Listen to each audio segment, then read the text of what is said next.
Bismillahirrahmanirrahim. Assalamualaikum warahmatullahi wabarakatuh.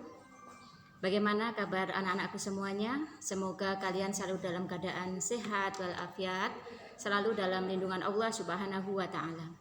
Alhamdulillah, pada kesempatan hari ini mari kita belajar bersama materi pelajaran kelas 12 semester 2 terkait beribadah dan bersyukur kepada Allah Subhanahu wa taala. Kompetensi dasar kita yang pertama adalah dari aspek sikap spiritual, meyakini bahwa agama mewajibkan umatnya untuk bersyukur kepada Allah Subhanahu wa taala. Kemudian untuk sikap sosial, berbuat baik kepada sesama manusia sesuai dengan perintah Quran surat Luqman ayat 13 dan 14. Kemudian untuk aspek pengetahuan, menganalisis dan mengevaluasi makna Quran surat Luqman ayat 13 dan 14. Kemudian aspek keterampilan, mendemonstrasikan hafalan Quran surat Luqman ayat 13 dan 14 dengan lancar. Anak-anak sekalian, pada pertemuan kali ini tujuan pembelajaran kita yang pertama adalah siswa dapat membaca Quran surat Luqman, yaitu surat yang ke-31 ayat 13 dan 14. Kemudian yang kedua, siswa dapat mengidentifikasi tajwid pada Quran surat Luqman ayat 13 dan 14. Kemudian siswa dapat menunjukkan kandungan makna Quran surat Luqman ayat 13 dan 14. Serta yang terakhir, siswa dapat menunjukkan perilaku yang terkandung dalam Quran surat Luqman ayat 13 dan 14. Anak-anak sekalian yang berbahagia, selanjutnya materi kita yaitu Al-Quran tentang beribadah dan bersyukur. Yang pertama adalah nanti akan kita baca Quran surat Luqman ayat 13. Kemudian yang kedua adalah Quran surat Luqman ayat 14. Nah, disiapkan ya. Mari kita belajar membaca dengan baik dan benar sesuai dengan makharijul huruf. Surat Luqman surat yang ke-31 ayat 13 dan 14. A'udzu billahi minasyaitonir rajim. Bismillahirrahmanirrahim. Wa idz qala Luqmanu li ibnihi wa huwa ya'iduhu ya bunayya la tusyrik billah innasyirka ladulmun adzim. Wa wassaynal insana biwalidayhi hamalathu ummuhu wahnan ala wahnin wa fisaluhu fi amaini anishkurli waliwalidayka ilayyal masyir. Al-ayah. Baik anak sekalian, tadi kita membaca. Sekarang kita coba mengidentifikasi tajwid ya. Apa sih sebenarnya tajwid itu? Tajwid itu adalah cara membaca Al-Quran yang baik dan benar. Bagaimana cara membaca panjang dan pendeknya, bagaimana cara mengeluarkan hurufnya ya. Itu bisa kita terapkan setiap kita membaca Al-Quran. Di sini kita bisa melihat 4 hal ya. Kita mengambil contoh libnihi wa huwa. Di sini hukum bacaannya mad silah qasirah, yaitu di hi ya, itu ada huruf h yang berharokat kasroh. Hi dibaca mad silah qasirah ya, pendek seperti mad tabi'i. Alasannya apa? Karena sesudah dhamir h bertemu dengan selain huruf alif. Libnihi wa, jadi setelah h itu bertemu dengan huruf waw. Kemudian yang kedua yaitu pada lafal ya'iduhu ya bunayya. Hukum bacaannya adalah mad silah qasirah. Yang mana itu? Yaitu yang di hu ya, ya'iduhu ya gitu ya. Alasannya apa? Karena sesudah dhamir hi bertemu dengan selain alif yaitu huruf iya. Nah sekalian, kemudian yang ketiga kita bisa membaca ladul mun'adzim. Ladul mun'adzim yaitu ada tanwin domah ya. Hukum bacaannya adalah idhar halqi. Sebab apa? Karena tanwin bertemu dengan domah ya, yang bertemu dengan ain. Ada tanwin domah bertemu dengan ain. Nah, kita ingat bahwa idhar itu adalah artinya jelas ya. Jelas nun matinya atau jelas membaca tanwinnya. Nah, ini anak-anak bisa pelajari lebih lanjut pada hukum bacaan nun mati dan tanwin ya, ada 5 hukum bacaan. Apa saja itu? Bisa kita ingat kembali ya. Ada idhar, idgham bi gunnah, idgham bila gunnah, ya. Ada iqlab, ada ikhfa, ya. Jadi sederhana, ya. Jadi anak-anak semangat saja ya untuk selalu bisa, ya. Kemudian ya, lafal berikutnya yang keempat ada al-masyir, yaitu mat aridlis sukun, di mana ada huruf mat, ya, kemudian berakhir setelah ayat, di akhir ayat. Kemudian setelah mat itu masih ada huruf, maka huruf yang terakhir itu dimatikan. Contoh al-masyiru, maka akan kita baca al-masyir, panjang dan roknya mati. Nah, alasannya apa? Karena ada mat tabi'i dibaca waqaf, ya. Waqaf itu adalah pemberhentian ayat. Baik anak sekalian, selanjutnya kita masuk pada arti perkata. Nah, setelah tadi kita bisa membaca ayatnya, maka kita akan pahami bersama arti dari masing-masing katanya. Ya, jadi yang pertama id itu artinya ketika. Kemudian libnihi kepada anak laki-lakinya. Ya'iduhu menasehatinya. Ya bunayya wahai anakku. Jadi lafal ya itu di dalam bahasa Arab artinya wahai atau hai. Kemudian la tusyrik billah, la jangan. Janganlah kamu menyekutukan Allah. Asyirka artinya adalah syirik atau kemusyrikan.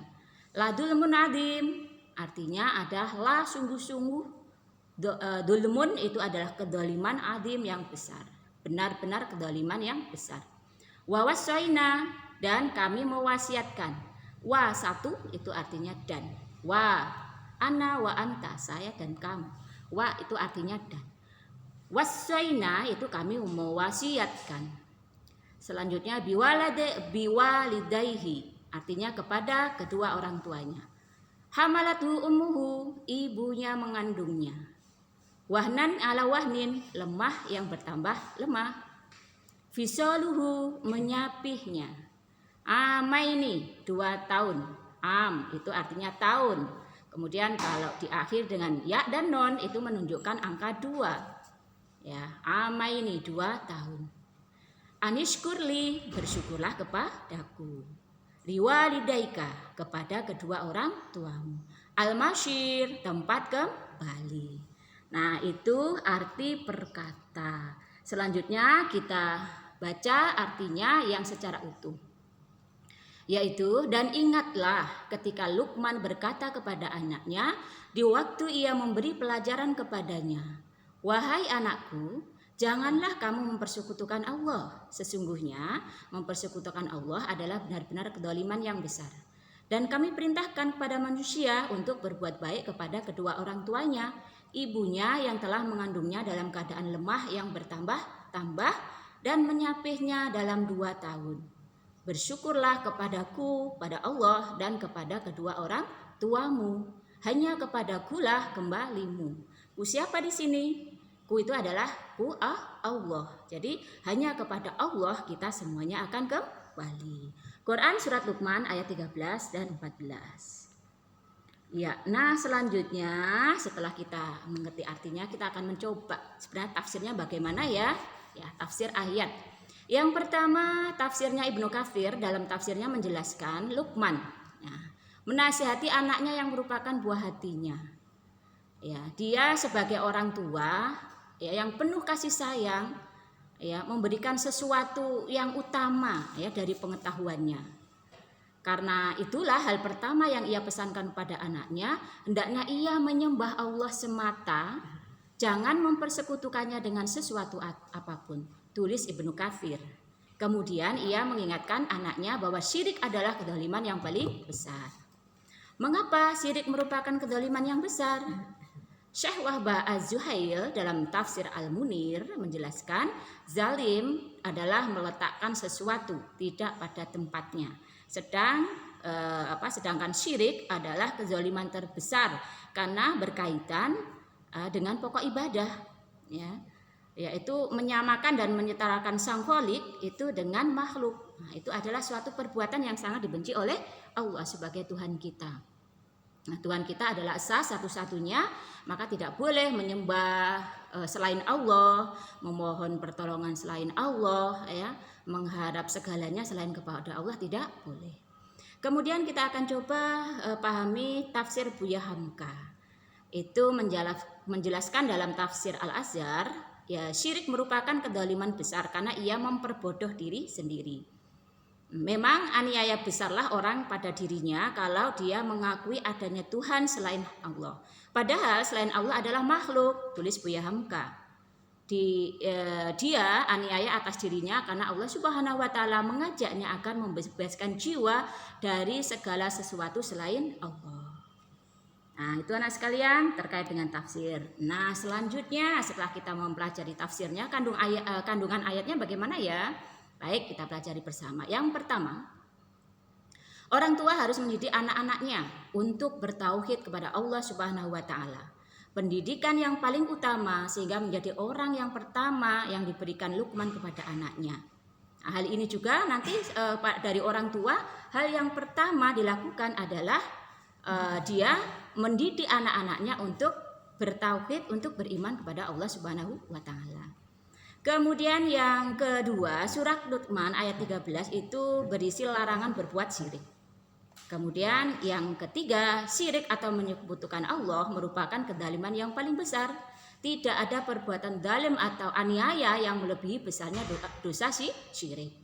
Kemudian yang keempat, surat Luqman ayat 14 berisi perintah birrul walidain, yaitu seorang anak wajib berbakti kepada kedua orang tuanya, terutama kepada ibunya yang telah mengandungnya dalam keadaan lemah yang bertambah lemah, mengasuhnya dengan penuh kasih sayang, dengan penuh susah payah, ya, tetapi itu semua tidak ia rasakan karena besarnya kasih sayang seorang ibu kepada anak. Maka sudah sepantasnya kalian sebagai seorang anak itu berbakti kepada kedua orang tua. Nah, jadi harus memikirkan kembali bagaimana dulu dia dirawat, diasuh, disayangi, ya. Jangan sampai menjadi anak yang tidak berbakti karena kurang, karena merasa tidak kecukupan, marah-marah atau bahkan sampai itu ya, kalau dalam berita itu membunuh orang tuanya. Naudzubillah min dzalik, jangan sampai, ya. Kemudian yang keempat adalah wajib bersyukur kepada Allah dan berterima kasih kepada orang tua.